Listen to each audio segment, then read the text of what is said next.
подалеку од секојдневието и од црната хроника. И во оваа емисија на Алтер еден куп уметност, нешто што се случило и најава за нешто што ќе се случува.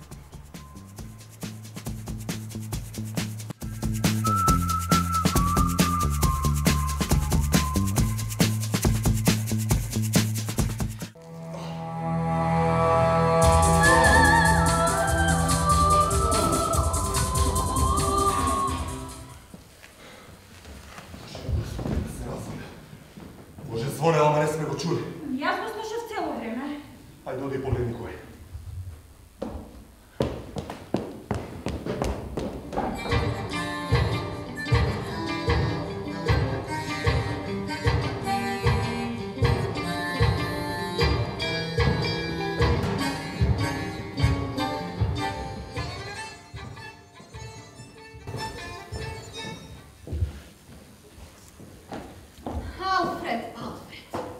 Слојема, ајде влезете. А каде се наоѓам всушност јас? Во мојот дом. Куќава е одвратна, Алфред. Зашто? Ова е многу пристојна куќа е. Па сретнав двајца на скалите. Ги познавате? Веројатно ќе треба и време и простор да се променат работите, но добро е што сепак има некој почеток, нели? Лошо ќе биде ако цела наша младина стои во место и едноставно чека да се променат работите. Мислам дека и во минатите години кои ние ги нарекуваме транзиција или како и да е, сите само чекаат и ништо не се случува на крајот.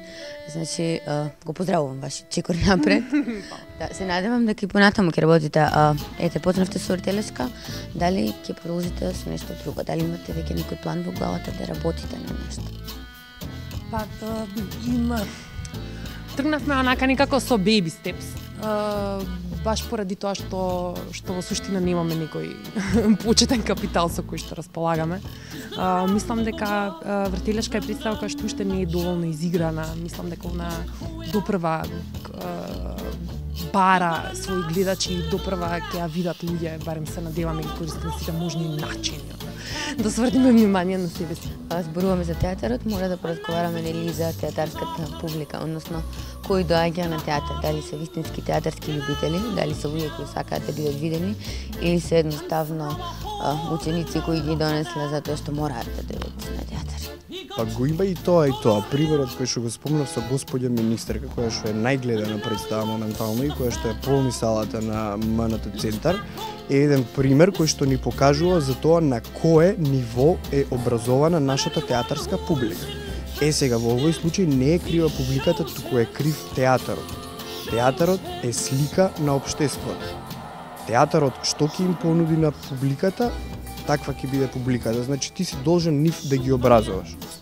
И јас не можам да си дозволам да се однесувам било како во театар. Има бон тон за однесување во театар. Од тоа како се доаѓа облечен до тоа како се однесува. Мислам, тоа се некои пишани правила, не се непишани и пишани. Има и непишани, се разбира. Нека кажат, јас многу почнав да се... Повеле, да?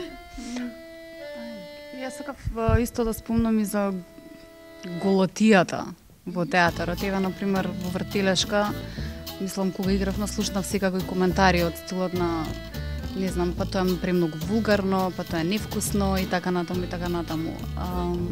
Да, публиката не е едуцирана, има луѓе кои што слушнале дека некој ќе се разголува и нели дошле да видат дека некој ќе се разголи, да го впие тоа и да се го искористи. Не се случува ли тоа секој ден на телевизија во сите тие испански серии, не знам, и филмови, веќе не се бира време ни место кога се дава тоа? Да, но тоа си го гледаат луѓето по дома и ние не знаеме луѓето што прават дома.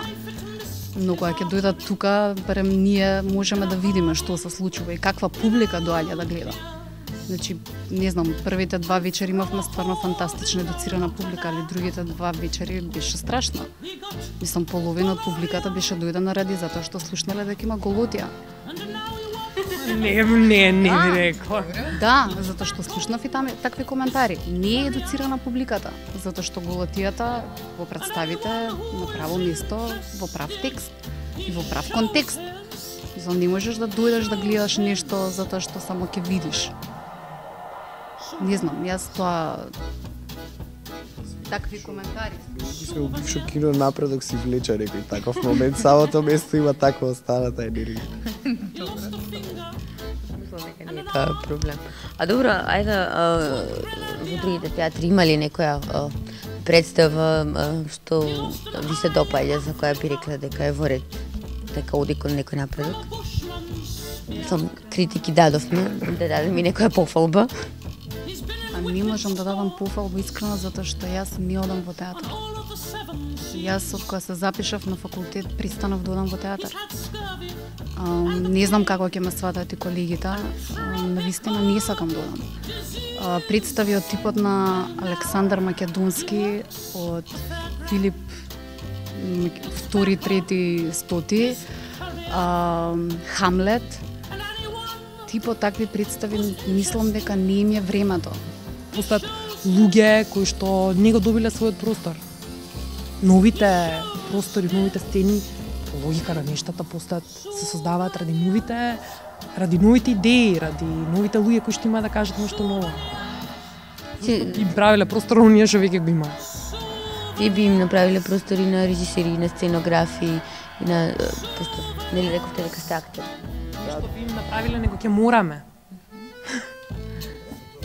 Можеме ние самите и да се режираме и да бараме костими, мислам, тоа е и нашата цел. Еве сме на почеток да видиме кај сме, имаме еден готов продукт, да видиме како ќе бидеме прифатени, сакаме со сите да соработуваме, ама буквално со сите. Со режисери, костимографи, драматурзите, кај се драматурзи бе? И јас се прашувам кај нас. Кај се театарските продуценти кај нас? Мислам, луѓе што имаат завршена продукција. Многу сме на почеток и сакав уште една работа да кажам, дека ваков алтернативен театар и порано се случувал кај нас, ама тогаш било општеството многу поразлично, односно денеска е многу потешко. Така да и ако пропаднеме, ќе бидеме задоволни со фактот дека барем сме го основале и сме имале дури 4 изведи сега за сега. Ама не танцуваме сега, зашто ме стискате тука? Како се викаш, Кети? Па вам само Кети ви се врти во главата. Ау, чекај се сетив. Марија. Боже, колку е темно. Страв ми е. Нема потреба да се плашиш кога си со мене, но сигурно си верувам. Ама овде нема жива душа. Ајде да се вратиме кај другите. Боже, колку е темно. Еве сега е посветло. Многу е тешко да бидеш и продуцент, и сценограф, и драматург, и да играш, значи навистина е тешко. Ни требаат продуценти. Очено ни требаат продуценти, театарски продуценти, затоа што продуцентите кои излегуваат од факултетот, премногу е тешко да се занимаваат со театар, затоа што мислат дека одма ќе одат во Холивуд и не знам какви филмови ќе продуцираат. Да бидеме реални. Да бидеме реални, филмот кај нас, односно филм нема кај нас. Така да мислам дека треба да се обрне вниманието, да се сврти вниманието малку повеќе на театар. Ни требаат продуценти. Не можеме се сами да правиме, навистина е напорно. За еден проект да биде таков каков што треба, потребни се луѓе од различни бранши. Ни требаат текстови. Зошто, не знам, зошто да земаме текстови од Америка или од Британија или од, не знам, од Канада да правиме текст кога можеме да направиме некој македонски текст со тематика која што навистина не заседа. Бидејќи имаме навистина многу проблеми. Драматурзите ги нема. Драматурзите работат по продукција, снимаат реклами. Не е во ред. Кај да се режисерите? Мислам, нема, еве имам сега ќе заврши уште една класа на професорот Тунковски режисери. Никој не им дава шанса ниту на тие режисери. Нови идеи, мислам, нови мисли, не знам, може би они нешто сакаат да променат.